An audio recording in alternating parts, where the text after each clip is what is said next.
Welcome to Confessions of the Parent Coach. I'm parent coach, mother of four, and your host, Ann Kaplan. This is the podcast where you will learn that even for parenting experts like me, there is no such thing as a perfect parent, and that fabulous behavior and amazing relationships are right on the other side of that realization. If you're working your butt off to do right by your kid, honor yourself, and go beyond the BS around you, you are my person, and this podcast is for you. Full disclosure, I'm a sometimes potty talker, and we deal with the challenge of raising kids here. This podcast is for grown-ups, so stick your earbuds in and let's do this. Hello, everybody. Welcome into another episode of the podcast. I cannot tell you how happy I am to be doing something normal, like recording my podcast episode. Maybe not normal for people who don't have a podcast, but for me, this is like part of my routine.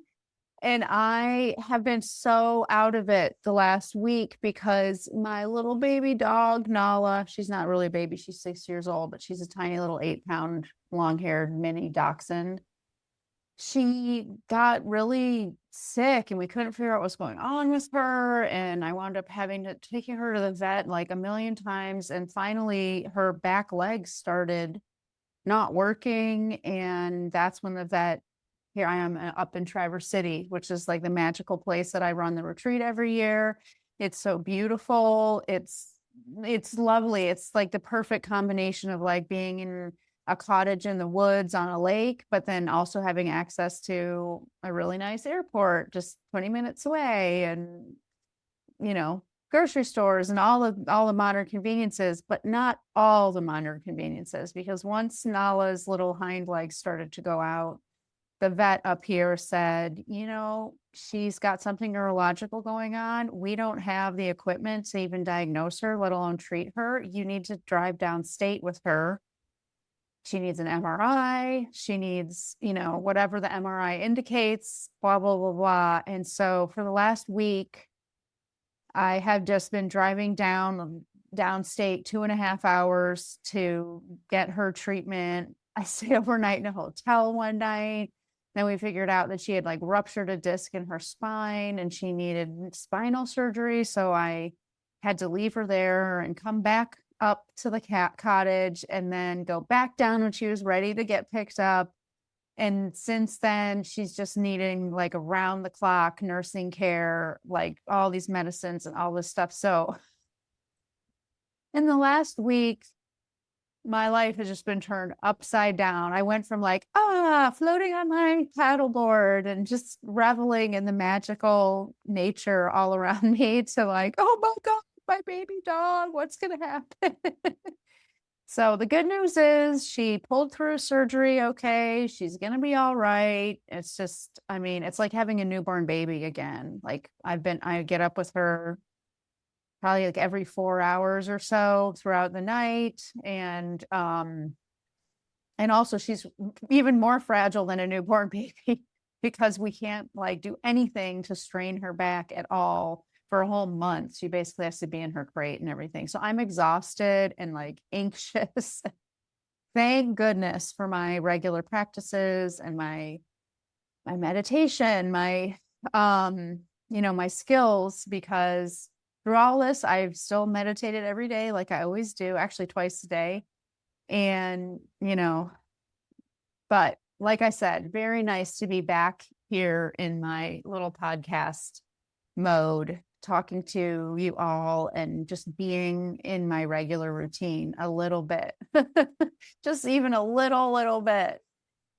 Oh, and what I want to talk to you all about today is what I've started calling an ill-fitting container.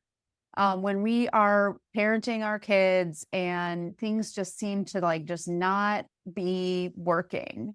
And we'll talk about what I mean when I say not working.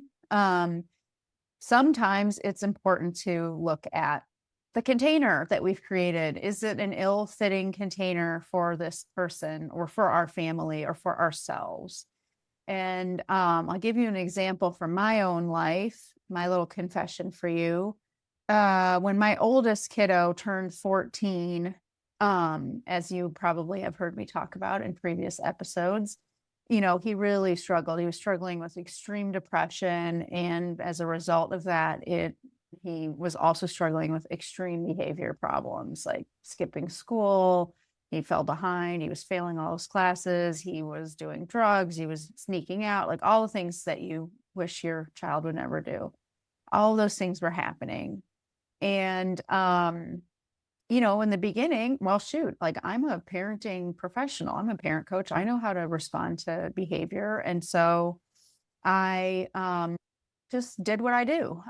Oh, okay, well, you're skipping school. It looks like you need me to drive you to school because you can't be trusted to go there on your own. Or it turns out you have a bunch of assignments missing, so you won't be able to go out until you get your assignments done. Um, but very quickly, his behavior and his issues became so off track that it was like dysregulating to everybody. And I was starting to give him more and more extreme consequences. Like you can't have your phone back until you've gotten all of your missing assignments taken care of.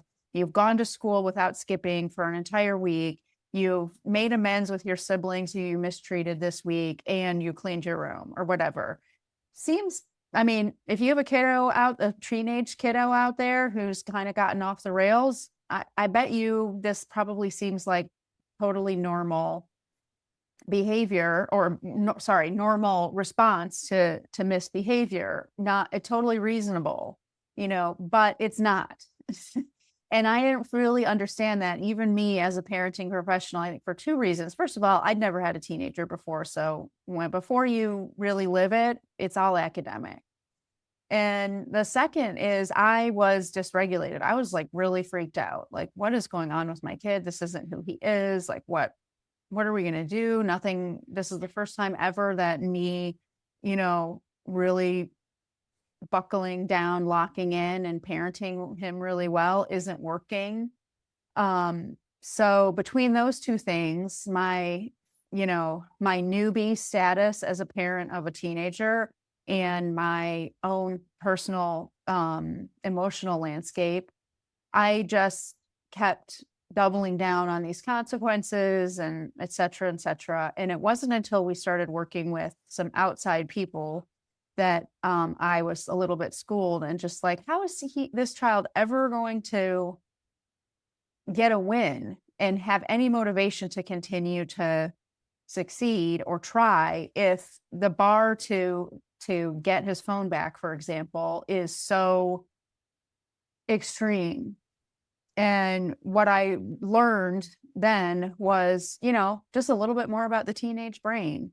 And frankly, it was stuff I already knew, but I just didn't understand how it manifested in real life. And I realized that he needed a completely different container than what we had given him. He needed things that were like easy wins that he could attain and feel momentum.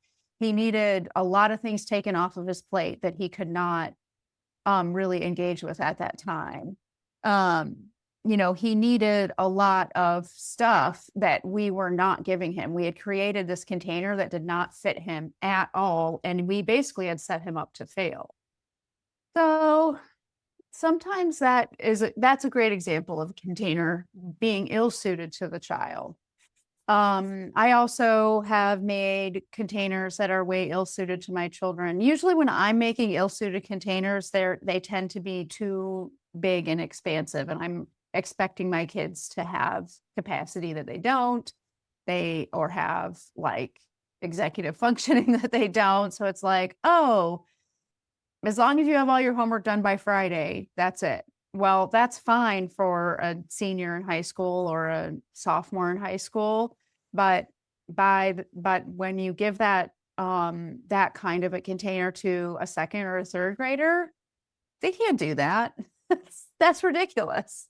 Which the me of 20 years ago or whatever didn't understand.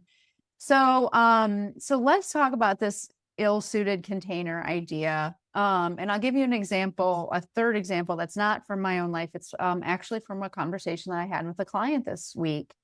So she has a kiddo who is a high school graduate, just graduated, whatever, I'm recording this in the middle of June. So just graduated maybe like a month ago from high school.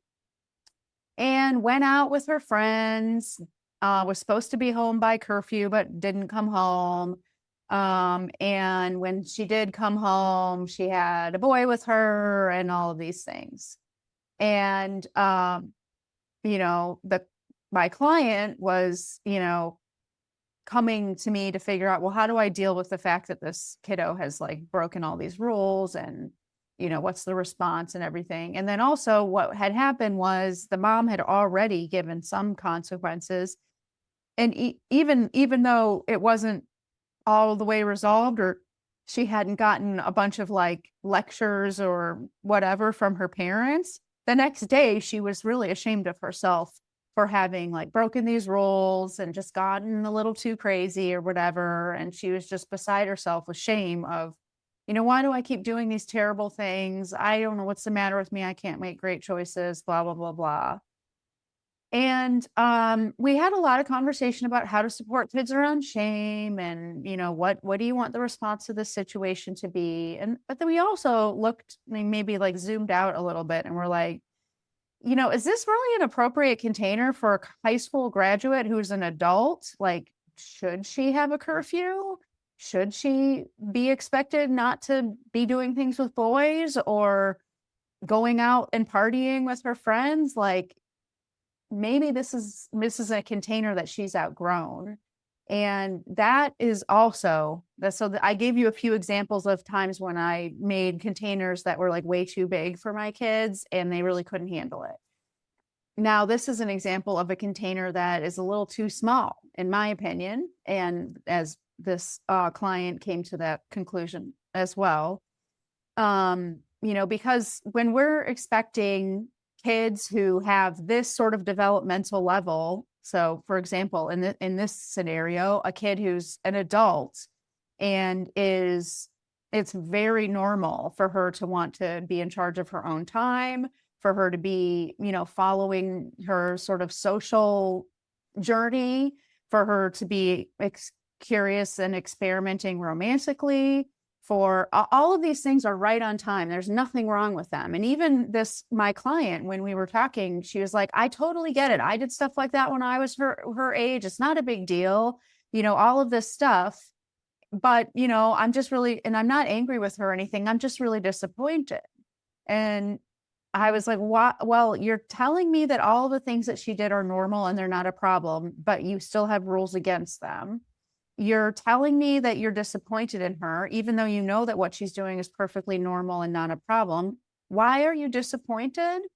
And why do you have these rules if they really don't fit at all who your kid is? And, that definitely turned into a really interesting conversation. And what we really started to explore was, this kind of a ill-fitted container, whether it's in one direction or the other, or however it's ill-suited. This ill-suited container, it sets everyone up to fail. It sets this daughter up to feel like a shame and a failure, when she can't live up to this scenario that is absolutely inappropriate for her. It sets mom up to feel disappointed in her daughter, even though she knows her daughter's doing nothing wrong and it's totally normal. But because they've made this container, now she has to feel some kind of way when her kid acts like a totally normal kid and doesn't do anything wrong. And and it was the same thing with me and my kiddo, when I was like giving him all these extreme consequences with like very, very like high bars to meet, when he really couldn't level up to that. I was setting him up to feel like a failure and continue to misbehave because it was hopeless for him to try, and setting me up to foment and exacerbate my anxiety and worry and frustration. And it was all just because we had set ourselves up to fail with this ill-suited container. And so I think it's really important for us to look at our children, you have to take everything into consideration, right? You have to take into consideration this being in front of me, this unique person, this soul in front of me. Who are they? What's going on with them right now? What do they need? Not because of some category that they're in, but because of who they are. What do they need from a parent right now? And am I giving that to them? And then we also look at things like, what age is this child? Where are they developmentally and maturation wise? So we do look at the larger sort of container that this kid is in, or category that this kid is in. Are they a high schooler? Are they a school age kid? Are they a freshman or are they a senior? All of those things, like really just looking at the whole picture and assessing what is needed here. And I think that most of us are not doing that. We're not really, and what I'm saying in a soundbite is we're not really attuning to our children. We have some sort of general like concept in our minds, or some sort of like thought construct of who our kid is and what they need from us, or who a kid of this person's age is and what that kid should need from a parent, instead of this human. And I also am a unique individual human. Like, what does this child need from this parent? Not what does a generic 17-year-old need from a generic mom? No, that's maybe you can get that from a book, and good for you if that's a great place to start. And maybe you'll get some ideas, or maybe when we're working together, you'll get some ideas about how to set up containers, how to set boundaries, how to enforce boundaries, which, by the way, is something we're talking about a lot at the retreat this fall. So if you're still thinking about the retreat, that is still in the world and is still available to you, October 8th through 12th. Hit me up, especially if things like communication, boundaries, relationship dynamics, compassion in relationships, peace in relationships. The whole theme of the retreat is connection. So we're going to be exploring all of that stuff. We're going to be using the anatomy of peace. It's a big deal. And you can see it's a big deal even in this example. Like, are we actually attuning to our children? Which, when we look at, like, we've talked about this before on the podcast, sort of the rubric of authoritative parenting. If we're going to be in that sort of arena of parenting and being authoritative, we're doing two things. We're attuning to our child, and we are strong leaders with boundaries and control. If you're not attuning to your child, your boundaries and control they're just generic. They're not actually customized at all to who you are or to who your kid is. And you wind up running the risk of, and probably are, being authoritarian instead of authoritative, meaning that drill sergeant, strict disciplinarian, kind of not a lot of emotional safety in that relationship. So, that attunement piece is really a big deal. So I can tell you, like, this results in parenting different kids differently, which everybody hates, but that's just the truth, because each of my kids are different people, and I'm a different person when they get to whatever age that is. So I had one kid who had a phone since he was 12 years old, and I had another kid who didn't get his phone back until he was 17. That's just what those two were able to handle, or what they needed to set themselves up for success, or whatever. And I could give you a million examples like that, where, we are looking at the human creature in front of us, not a construct in our minds. And we are in relationship between our soul and their soul, not a generic parent and a generic kid. And that results in absolutely unique parenting strategies, coming up with something that works for you that no one's ever even done before, or that flies in the face of convention, or whatever. So who gives a crap? Like, that's what your kid needs. And to me, this is my personality, but to me, when I do something where I know I'm doing right by my child, which is the only thing that matters more than anything else on this planet to me, is doing right by my kids, I really couldn't give two shits if everyone thinks I'm weird, or it doesn't fit what I did with another kid, or my mother-in-law thinks I'm crazy, which she does, or, whatever. That's all fine. And I'll actually go further and say, not only is it fine, it actually is encouraging to me, because I know that the only way that, how do I want to say this? I know that if I'm actually doing what I'm describing to you here in this episode, it is going to result in people looking at me sideways. So if no one's looking at me sideways, I'm like, have I just become like a conforming, and I'm not really present to my family? Because I know, because each of my kids is unique, and so am I, that when I'm fully present and conscious in my parenting, it results in parenting that looks weird. And so, when I get the sideways glance or the judgmental comment or I would never do that myself, comment, it's kind of like, good. I know I'm on the right track. Someone asked me recently, because Enneagram type ones, which is my type, we tend to be a little often obsequious, rule following, but not, but it's because we have an inner sense of right and wrong, and we're very beholden to that inner sense of right and wrong. And depending on what kind of an Ennea type one you are, your inner sense of what's right and wrong might be greatly and deeply informed by what everyone outside of you, like society or your parents or whatever, has told you is right and wrong. And so they tend to look very compliant. But not all ones are like that. And what all ones have in common is that they're really following their own inner guidance. It's just that in some ones, their inner guidance has aligned with outer guidance, and in some ones it hasn't. So, so I look like a pretty defiant and sort of like, screw you, I don't give a shit kind of a one sometimes. And the reason why is because I am following my own inner guidance and it doesn't conform to what is outside of me. I think it's one reason why a lot of people like working with me, because I'm not generic. I'm trying to give you, food for thought that you might not get from anywhere else. Even the way I run the retreat is very unique. Every single thing is included. It's not like, oh, if you want a massage, that costs extra. If you want to order a drink when we go out, that costs. No, I don't do it that way.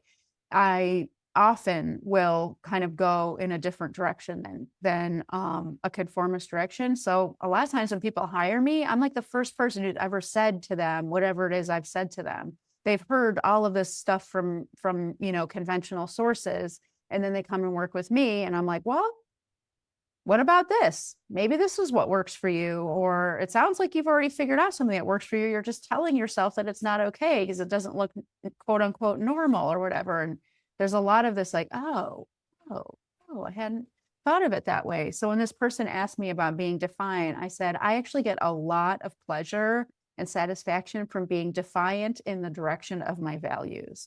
I love feeling like I'm following my values. And what makes it even more delicious is if it pisses somebody off. Like, had my kids at home and gave birth at home in a horse trough in my bedroom. And it's like, come at me, bro. Breastfed my kids until they were like 3 or 4 years old. Come at me, bro. Co-slept with my kids, took them out of school and put them in the Waldorf program, sent my kid to treatment and, a year and a half of like extreme intense therapy and wilderness training, come at me. Because for me, the results speak for themselves. And that's what's so important. So think about that today.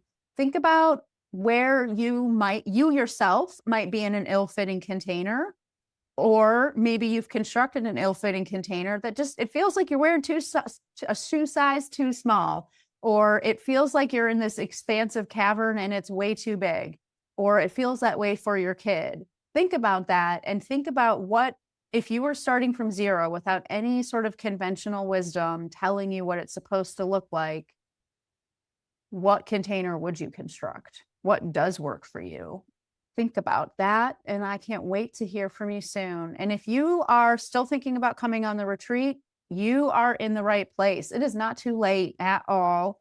The summertime obviously is when people sign up because the retreat is in the fall. So we've got a whole season here of enrollment so that you have a whole season of enjoyment and depth. So now is the time. You don't have another season between now and then. So this is the time for you to reach out to me. Tell me that you're intrigued about the retreat.